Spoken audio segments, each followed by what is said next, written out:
समय सार परमागम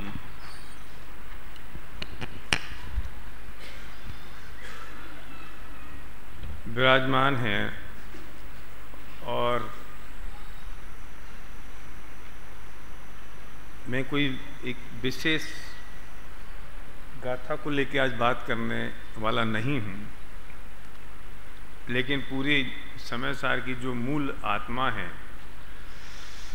कण कण की स्वतंत्रता, जिसका उद्घोष गुरुदेव श्री ने किया और उसकी चर्चा जन जन तक पहुंचाई। लेकिन फिर भी उसका अगर आधार देखने जाओ तो 356 से लेकर 365 गाथाएं जो कलई की और सेटिका की बात है कि कलई को अगर दीवाल पे पोता तो कलई अलग है, दीवाल अलग है, सफ़ेदी अलग है। लेकिन मेरा जो मुख्य बिंदु है, और मैं कहीं विषय से भटक ना जाऊं, इसके लिए मैं अपने पास नोट्स तैयार करके लाया हूं और मैं कोशिश करूंगा कि 45 मिनट में मैं उसकी चर्चा शुरू करूं और इसी 45 मिनट में उसे समाप्त भी कर लूं। लेकिन इस 45 मिनट में आपको कितनी मैं बता पाऊंगा मुझे पता नहीं है, पर कोशिश करूंगा कि अपनी बात मैं पूरी कह पाऊं। समस्या हमारे साथ क्या है, दुख हमारे क्या हैं? हमारा मूल दुख है आकुलता, डर, भयाक्रांत होना, कर्तृत्व का भार, कोई बिगाड़ ना दे उसकी चिंता, मैं किसी का कुछ कर डालूं या ना कर पाऊं उसकी परेशानी। इसके अलावा क्या है? मैंने कई बार कोशिश की कि ऐसे 200-400-500 लोगों की सभा में कोशिश करूं और पूछा कि बताओ तुम्हारी डर क्या है, और लोगों ने खुल के डर बताए और मैंने बोर्ड पे लिखे। चिंताएं क्या हैं बताओ। तो एक आदमी का जो डर होता है वो दूसरे के लिए हंसी की बात होती है, और दूसरे का जो डर होता है वो किसी और के लिए हंसी की बात होती है। तो मैं उनसे पूछता हूं कि एक बात मुझे बताओ कि तुम्हारा जो डर है तुम्हारे लिए तो इतना भारी हो गया कि तुम्हें रातों की नींद नहीं आ रही है, और उसके लिए तो ये हंसी की बात है। तो ये डर बड़ा है या तुमने इसे डर बड़ा बना रखा है, या तो कोई को भय है किसी से, दूसरे को भय लगता नहीं है। यही तो चिंता है, यही तो दुख का कारण है, यही तो आकुलता है। और अगर सही सिद्धांत हमें समझ में आ जाए तो मैं समझता हूं कि ये सारी तकलीफें, आकुलता और ये दुख से हमें निजात मिल सकती है। जैन दर्शन वस्तु स्वरूप का नाम है। वो वस्तु स्वरूप हमारे जीवन में उतरना चाहिए मतलब मैं कह सकता हूं कि उसका एप्लाइड एस्पेक्ट हमारे जीवन में नहीं होगा तो उन सिद्धांतों का कोई मतलब नहीं है। वो बातें जनवाणी में रह जाएंगी, प्रवचन में 1 घंटे सुन के हम जयवाणी के ज्ञान से करके कुर्ता झटकार के उठ के चले जाएंगे और जीवन में उसका आनंद नहीं ले पाएंगे। कैसे मैं उसको अपने जीवन में अप्लाई कर पाऊं और अपने जीवन को कैसे मैं शांतिपूर्वक और आकुलता रहित बिताऊं और सम्यक दर्शन की ओर में अग्रसर हों, उसकी हम कोशिश आज करेंगे 45 मिनट में। और मैं कोशिश करूंगा कि हम ये जो दुख और तकलीफ और चिंता और भय हैं, इनसे थोड़ी सी मुक्ति मिल सके। और ये कैसे मिल पाएगी? इस पूरे विश्व को 2 भागों में अगर हम डिवाइड करें, 2 भागों में बांटें, तो कहां बांट सकते हैं? पूरे विश्व को 2 भागों में बांटना है। बोलो साहब। 100 ऊपर, बहुत बढ़िया, अच्छी बात है। और बताओ। बालचंदानी जी, तुम्हारा ही नाम आता है क्योंकि सबसे सामने तुम बैठे रहते हो और तुम्हें पहचानते इतने दिनों से। 2 संयम, 2 भागों में डिवाइड करना है पूरे विश्व को। बहुत बढ़िया बात कही इसमें। 100 ऊपर में से ऐसे भी कह सकता हूं जीव और पुद्गल, 2 ही भाग तो हुए। तो पूरे विश्व अगर मुझे विभाजित करना है तो मैं 2 जगह कर सकता हूं, एक जीव है और एक पुद्गल है। मैं जीव हूं और बाकी सब पुद्गल है। तो आप भी पुद्गल हो मेरे लिए। बालबोध भाग 1 की बात, जीव अजीब के पाठ की। हाथी जीव है कि अजीब है? कि हाथी की आत्मा जीव है, हाथी का शरीर अजीब है, लेकिन मेरे लिए तो आप अजीब हो। मेरे लिए ये पेपर वेट और टेबल और आप में कोई फर्क नहीं है। ये कई बात है ना, मेरे लिए तो आप पुद्गल हो। तो पूरे विश्व को अगर मैं विभाजित करूं तो 2 भागों में विभाजित किया जाता है। तो अब आप सोचो महेंद्र भैया कि कितनी छोटी सी बात रह गई। पूरी दुनिया, पूरा विश्व में एक तरफ और बाकी सब एक तरफ, तो बात तो मुट्ठी में आ गई है। और मैं परेशान इसलिए हो रहा हूं कि मैं वो पूरे विश्व को अपना मानने की कोशिश कर रहा हूं, जो कभी संभव नहीं है। कोशिश नहीं कर रहा हूं, मानता हूं। मिथ्यात्व का मतलब क्या है? मिथ्यात्व की छोटी सी परिभाषा है कि उल्टी मान्यता का नाम मिथ्यात्व है। जो तेरा नहीं है तू उसे मानता, ये मिथ्यात्व है। जो तेरा है तू उसे अपना नहीं मानता, ये मिथ्यात्व है। क्यों भाई साहब? यही तो है मिथ्यात्व का मतलब सुरेश जी।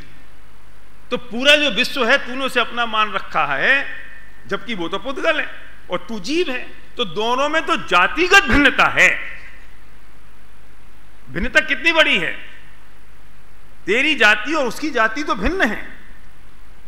मैं और जानवर एक जाति के हो सकते हैं, हमने विभाजित कर दिया ना, ये मनुष्य और ये जानवर हैं। क्यों? क्योंकि दोनों की जाति भिन्न है। तो जैसी मनुष्य की और जानवर की जाति भिन्न है, ऐसे जीव की और पुद्गल की दोनों की जाति भिन्न है। तो मैं एक और बाकी जितने भी सब हैं वे एक।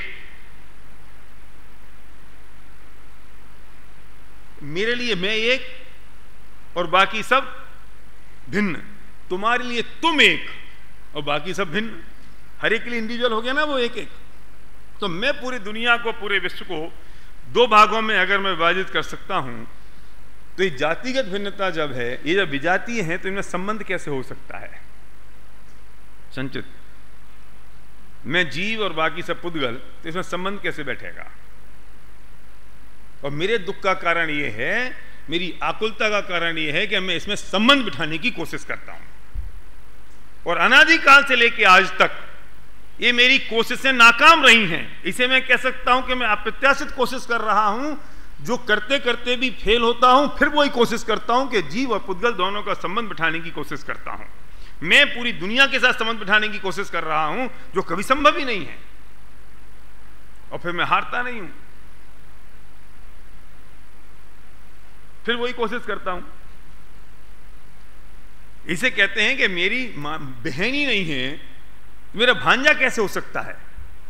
कोई आके कहे कि साहब मैं आपका भांजा हूं, तो मैं कहूं भैया मेरी बहन नहीं, तू भांजा कहां से हुआ? जब मैं भिन्न हूं, ये पूरी दुनिया भिन्न है, पूरा विश्व भिन्न है, तो ये परपदार्थ मेरे हो कैसे सकते हैं? नक्की तो करो मंथन। और ये बात अगर समझ में आ जाए तो ऐसा लगता है कि अरे कितने हल्के हो गए, कुछ बचा ही नहीं। जिसे मैं अपना मान रहा हूं वे मेरे हैं नहीं, और जो मेरे हैं मैं उसे अपना मानता नहीं हूं। चलो हम क्रियाओं पे बात करते हैं। कण कण की स्वतंत्रता की मैं बात कर रहा हूं।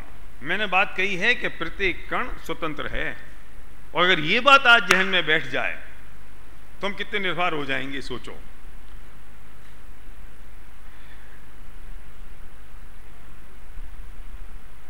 एक क्रिया पकड़ो, बोलने की क्रिया।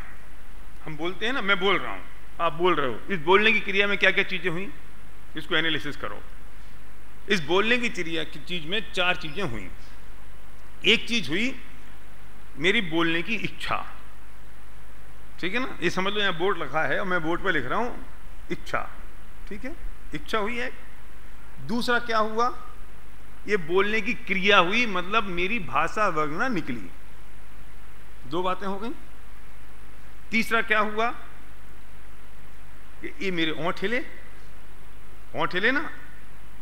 और चौथा कि मैंने बोला, इस बात का ज्ञान हुआ।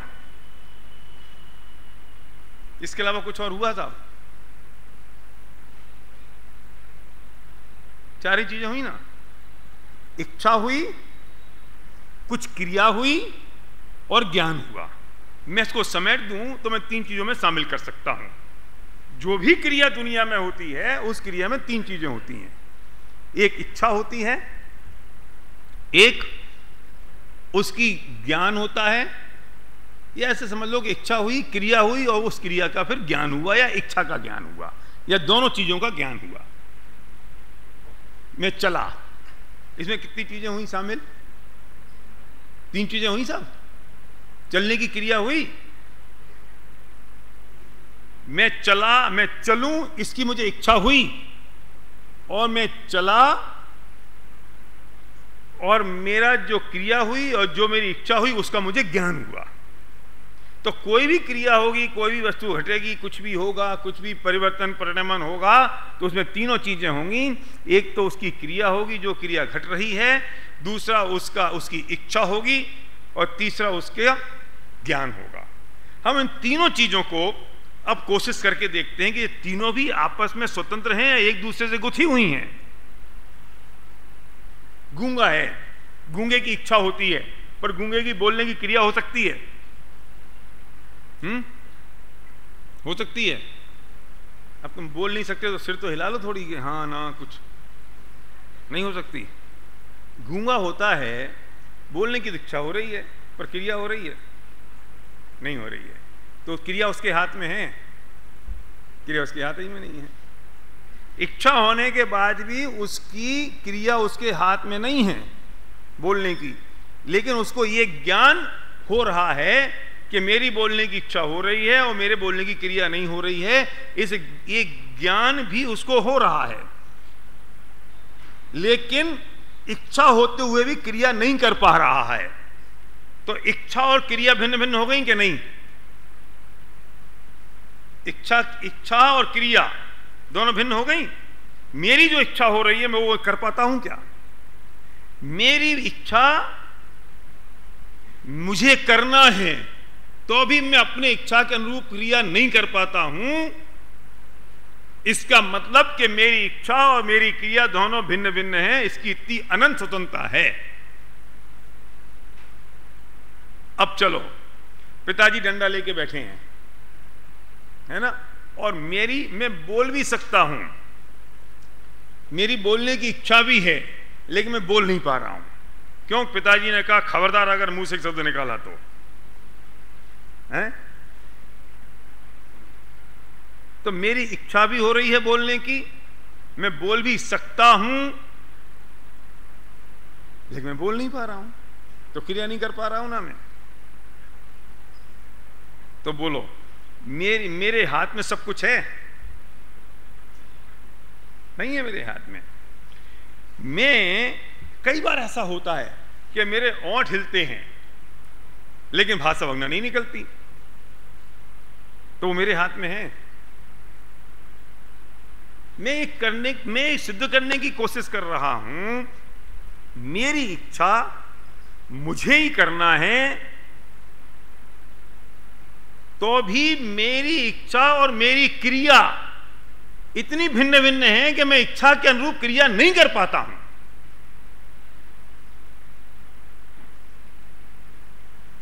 समझ में आ रही ना बात? तो जब मेरी इच्छा मेरी क्रिया मैं उन दोनों के अनुरूप नहीं कर पाता हूं, तो मैं पर में कुछ परिवर्तन करने की कल्पना भी कैसे कर सकता हूं? यह मैं बात कहना चाहता हूं। मुझे ही करना है। यहां गुड़ लगा दिया मैंने यहां पे, और मैं कोशिश करता हूं कि मैं इसको चाट लूं। मेरी इच्छा हो रही है गुड़ को चाटने की, और मैं कोशिश भी कर रहा हूं इस गुड़ को चाट लूं मैं, और मैं बहुत नजदीक भी आ गया, इतना नजदीक भी आ गया, और मैंने 1 इंच की जबान भी निकाल दी, तो भी मैं चाट पाता हूं। तो ये गुड़ स्वतंत्र है, जबान स्वतंत्र है, मेरी इच्छा स्वतंत्र है, और ये जो सब क्रिया मैं कर रहा हूं इसका ज्ञान स्वतंत्र है, और ये मैं जान रहा हूं कि मैं नहीं कर पा रहा हूं, और फिर भी मैं कोशिश कर रहा हूं। और यहां जो मैंने गुड़ लगाया उंगली पे, इसको लेके मैंने चाट लिया। तो ये क्या कहता है कि ये तो मैंने चाट लिया और ये चटा नहीं। क्यों? अगर ये चटा नहीं तो बेटा तूने ये भी चाटा नहीं, और अगर ये तूने ये चाटा तो तुझे फिर ये भी चाटना पड़ेगा। नक्की कर ले।